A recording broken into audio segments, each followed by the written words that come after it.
Hi friends, this is అపాజియాకిరి. Welcome to Telugu icon channel. Dear friends, మనకి రెండు తెలుగు రాష్ట్రాల్లో అనగా ఆంధ్రప్రదేశ్ మరియు తెలంగాణలో రాబోయే పోటీ పరీక్షల దృష్ట్యా కరెంట్ అఫైర్స్ అనేవి చాలా కీలకమైనది. కాబట్టి కరెంట్ అఫైర్స్కి సంబంధించిన లేటెస్ట్ అప్డేట్స్ అనేవి ఎగ్జామ్ పాయింట్ ఆఫ్ వ్యూలో మీకు అందించడానికి ఈ వీడియో చేస్తున్నాను. ఈ వీడియో వివరాలకు వెళ్ళే ముందు please subscribe to Telugu icon channel. మన తెలుగు ఐకాన్ ఛానల్ని సబ్స్క్రైబ్ చేసుకోండి. రెడ్ కలర్లో ఉన్న సబ్స్క్రైబ్ బటన్ని క్లిక్ చేసి పక్కన బెల్ ఐకాన్ క్లిక్ చేయండి. తద్వారా మన తెలుగు ఐకాన్ ఛానల్ నుంచి వెలువడే మరిన్ని అప్డేట్స్ని పొందండి. ఓకే ఫ్రెండ్స్, ఇక ఆలస్యం చేయకుండా మనం వివరాలకు వెళ్ళినట్లయితే మనకి జనవరి 26వ తేదీన జరగబోయే గణతంత్ర వేడుకలకు సూరినామ్ అధ్యక్షుడు చీఫ్ గెస్ట్గా అటెండ్ కానున్నారు. చూడండి ఫ్రెండ్స్, మనకి గణతంత్ర వేడుకలకి ముఖ్య అతిథిగా బ్రిటన్ ప్రధాని బోరిస్ జాన్సన్ రావాల్సి ఉంది. అతను చీఫ్ గెస్ట్గా వస్తారని మొన్నటి వరకు మనం అనుకున్నాం. కానీ అయితే బ్రిటన్లో కరోనా తీవ్రత దృష్ట్యా అక్కడ లాక్డౌన్ అనేది కొనసాగుతుంది.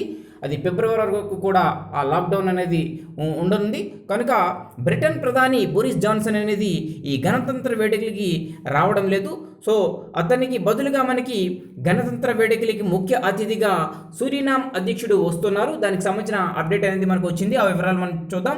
చూడండి ఫ్రెండ్స్, ఈ ఏడాది గణతంత్ర వేడుకలకు ముఖ్య అతిథిగా భారత్ మూలాలున్న సూరినామ్ అధ్యక్షుడు చంద్రికా ప్రసాద్ సంతోఖి హాజరు కానున్నారు.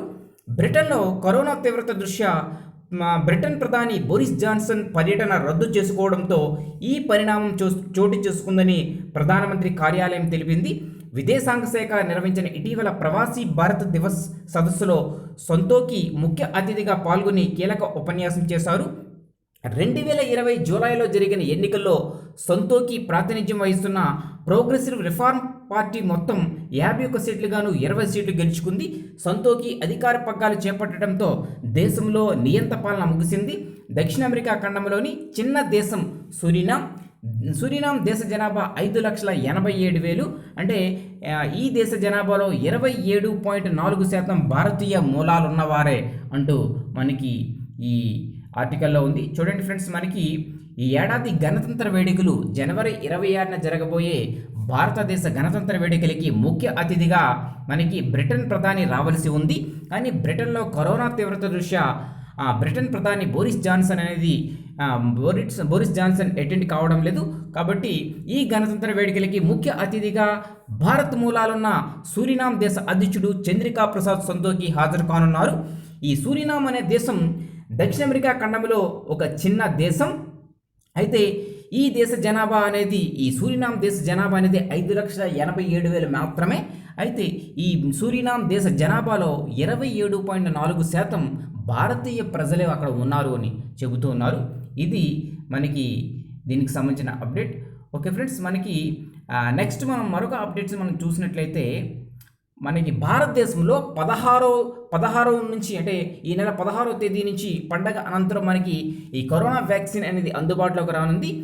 దీనికి సంబంధించిన ఒక లేటెస్ట్ అప్డేట్ వచ్చింది. చూడండి, 3 కోట్ల మంది ఫ్రంట్ లైన్ వర్కర్లకు తొలి డోసులో వ్యాక్సినేషన్ జరగబోతుంది. అనంతరం 50 ఏళ్ల వయసు దాటిన వారికి ప్రాధాన్యం ఇస్తూ వ్యాక్సిన్ వేయడానికి ప్రభుత్వం సన్నాహాలు చేస్తుంది. ఈ వివరాలు మనం చూసినట్లయితే భారత్లో కోవిడ్-19 వ్యాక్సినేషన్ కార్యక్రమం ఈ నెల 16వ తేదీ నుంచి ప్రారంభం కానుంది. 3 కోట్ల మంది ఆరోగ్య సంరక్షణ సిబ్బంది ఫ్రంట్ లైన్ వర్కర్లకు తొలి డోసు అందజేయనున్నారు. ఇది ప్రపంచంలోనే అతిపెద్ద వ్యాక్సినేషన్ డ్రైవ్ అని ప్రధాని నరేంద్ర మోడీ అభివర్ణించారు. దేశవ్యాప్తంగా కరోనా వైరస్ తాజా పరిస్థితి, వ్యాక్సిన్ సన్నద్ధతపై ప్రధాని ఉన్నత స్థాయి సమీక్షా సమావేశం నిర్వహించారు. త్వరలో రాబోయే లోహ్రీ, మకర సంక్రాంతి, పొంగల్, మాఘాబిహు తదితర పండుగను దృష్టిలో పెట్టుకుని ఈ నెల 16వ తేదీ నుంచి వ్యాక్సినేషన్ ప్రారంభించాలని నిర్ణయించినట్లు కేంద్ర ప్రభుత్వం వెల్లడించింది. అయితే దీనికి సంబంధించిన ఒక ప్రకటన కూడా కేంద్ర ప్రభుత్వం విడుదల చేసింది. ఆరోగ్య సంరక్షణ సిబ్బంది, ఫ్రంట్ లైన్ వర్కర్లు, తరువాత 50 ఏళ్ళు వయసు పైబడిన వారికి, 50 ఏళ్ళ లోపు వయసు నుండి రకరకాల వ్యాధులతో బాధపడుతున్న వారికి ప్రాధాన్యం ఇవ్వాలని ఆ ప్రకటనలో తెలిపారు. దేశవ్యాప్తంగా వీరంతా కలిపి 27 కోట్ల మంది ఉంటారని అంచనా. చూడండి ఫ్రెండ్స్, మనకి ఈ వ్యాక్సిన్ అనేది ముందుగా 3 కోట్ల మంది ఫ్రంట్ లైన్ వర్కర్స్ అంటే వైద్య రంగంలో ఉన్న నర్సులు, డాక్టర్సు, అదేవిధంగా పోలీస్ సెక్షన్ వారికి, అలాగే ఈ కరోనా దృష్ట్యా వర్క్ చేస్తున్న ఫ్రంట్ లైన్ వర్కర్స్ అందరికీ కూడా ఈ తొలి డోస్ అనేది వ్యాక్సినేషన్ అనేది జరగనుంది. ఆ తర్వాత 50 సంవత్సరాలు నిండిన వారందరికీ కూడా ఈ వ్యాక్సిన్ అనేది ఇవ్వనున్నారు. తరువాత 50 సంవత్సరాల లోపు వివిధ రకాల వ్యాధులతో బాధపడుతున్న వారికి ఇస్తున్నారు. అయితే వీరందరికీ కలిపి భారతదేశంలో 27 కోట్ల మంది ఉంటారని అంచనా వేశారు. అయితే మన భారతదేశంలో ఇప్పటి వరకు 2 టీకాలు అనుమతి లభించింది. ఆక్స్ఫర్డ్ యూనివర్సిటీ అభివృద్ధి చేసిన కోవిషీల్డ్, అలాగే హైదరాబాద్లో భారత్ బయోటెక్ వారి కోవాక్సిన్కు భారత ప్రభుత్వం అనుమతి ఇచ్చింది. అయితే ఈ 2 వ్యాక్సిన్లు సురక్షితమేనని, కరోనాకు వ్యతిరేకంగా మనిషి శరీరంలో రోగ నిరోధక శక్తిని పెంచుతుందని తేలిందని ఆరోగ్య శాఖ వెల్లడించింది. కరోనా వ్యాక్సిన్ సరఫరాకు ప్రభుత్వం కోవిన్ అనే డిజిటల్ వేదికను అందుబాటులోకి తీసుకొచ్చింది. ఇప్పటి వరకు 79 లక్షల మంది లబ్ధిదారులు ఇందులో తమ పేర్లు నమోదు చేసుకున్నారు. వ్యాక్సినేషన్ ప్రక్రియలో పాల్గొనే 61,000 మంది ప్రోగ్రామ్ మేనేజర్లు, 2 లక్షల మంది వ్యాక్సినేటర్లు, మరొక 3,70,000 మంది సిబ్బంది రాష్ట్ర, జిల్లా, బ్లాక్ స్థాయిలో ప్రభుత్వం శిక్షణ ఇచ్చింది.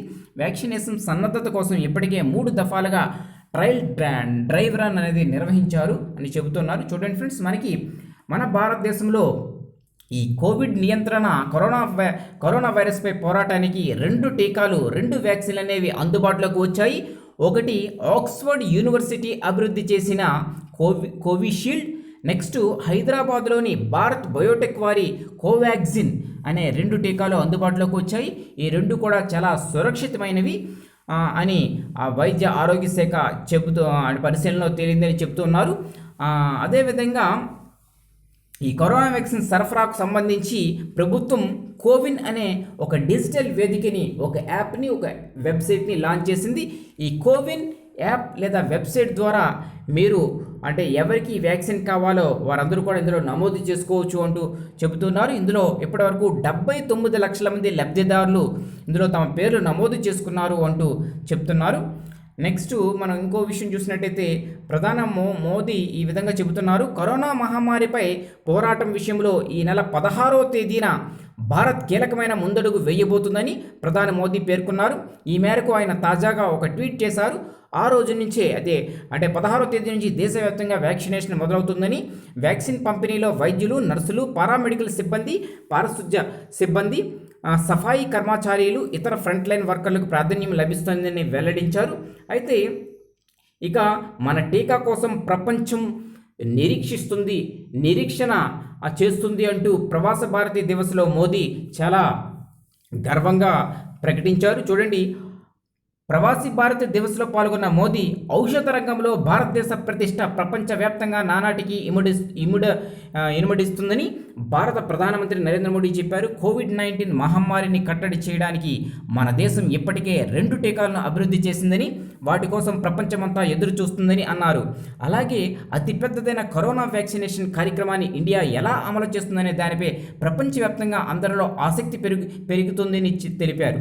ప్రధాని 16వ ప్రవాసీ భారతీ దివస్ ప్రారంభోత్సవంలో మాట్లాడుతూ ప్రపంచవ్యాప్తంగా ప్రజాస్వామ్యం ఎక్కడైనా గొప్పగా వెలిగిపోతుంది అది భారత్లోనే మాత్రమేనని వ్యాఖ్యానించారు.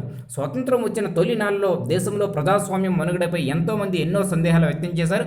అవన్నీ పటాపంచలు అయ్యాయని ప్రధాని ఉద్ఘాటించారు. మన దేశంలో తయారైన వస్తువులను మరిన్ని ఉపయోగించాలని ప్రవాస భారతీయులకు నరేంద్ర మోడీ పిలుపునిచ్చారు. చూడండి, మన భారతదేశంలో ప్రధాని నరేంద్ర మోడీ ఆత్మ నిర్భర్ భారత్ అనే ఒక కార్యక్రమాన్ని ప్రారంభించారు.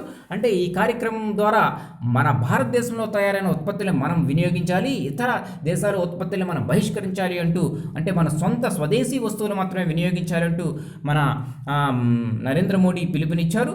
దీంతో మన చుట్టుపక్కల నివసించే వారిలోనూ ఆయా వస్తువులు వాడాలన్న ఆకాంక్ష పెరుగుతుందని, స్వయం సమృద్ధి సాధించే దిశగా భారత్ వేగంగా అడుగులేస్తుందని, బ్రాడ్ ఇండియా ఉద్దీపనలో ప్రవాస భారతీయుల పాత్ర అత్యంత కీలకమని నరేంద్ర మోడీ పిలుపునిచ్చారు. ప్రపంచానికి మన దేశం ఒక ఔషధ కారాగారంగా మారిందని ప్రధాని మంత్రి హర్షం వ్యక్తం చేశారు. ప్రపంచ దేశాలకు అవసరమైన ముఖ్యమైన ఔషధాలను భారత్ సరఫరా చేస్తుందని చెప్పారు.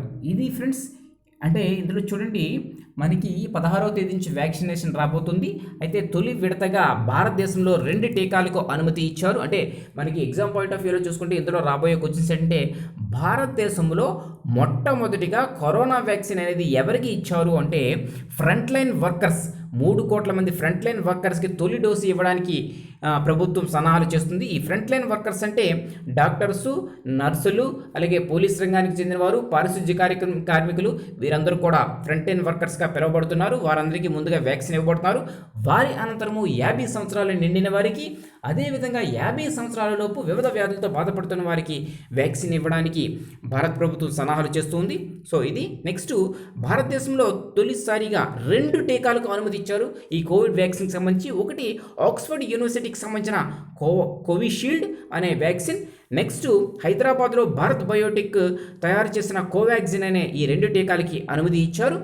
ఇంకోటి ఏంటంటే భారత ప్రభుత్వం కోవిన్ అనే ఒక డిజిటల్ వేదికను అందుబాటులో తీసుకొచ్చింది. ఈ డిజిటల్ వేదికలో వ్యాక్సిన్ కోసం అన్ని వివరాలు ఉంటాయి. అదేవిధంగా వ్యాక్సిన్ కావాల్సిన వాళ్ళ లబ్ధిదారుల వివరాలు కూడా అందులో నమోదు చేసుకోవచ్చు అంటూ చెబుతున్నారు. ఇది నెక్స్ట్ ప్రవాస భారతీ దివస్ అనేది ఈ సంవత్సరం 16వ ప్రవాసీ భారతీ దివస్ జరిగింది. ఇది వర్చువల్ మీటింగ్ ద్వారా జరిగింది. నెక్స్ట్ గణతంత్ర వేడుకలకి మనకి సూరినామ్ అధ్యక్షుడు వస్తున్నారు. అతని పేరు చంద్రికా ప్రసాద్ సంతోఖి. అయితే సూరినామ్ దేశం అనేది దక్షిణ అమెరికా ఖండంలో ఒక చిన్న దేశం. ఈ దేశంలో మొత్తం జనాభా చూసినట్టయితే 5,87,000 మంది మాత్రమే ఉన్నారు. ఇందులో 27.4% భారతీయ ప్రజలే ఉన్నారు. ఇది కాబట్టి ఈ 2 అంశాలకు సంబంధించి మనకి ముఖ్యమైన బిట్లు ఎగ్జామ్లో వచ్చే ఆవశ్యకత ఉంది. సో ఫ్రెండ్స్ ఇది latest current affairs. Okay friends, ఇంకా మరిన్ని వీడియోస్కి మన తెలుగు ఐకాన్ ఛానల్ని సబ్స్క్రైబ్ చేసుకోండి.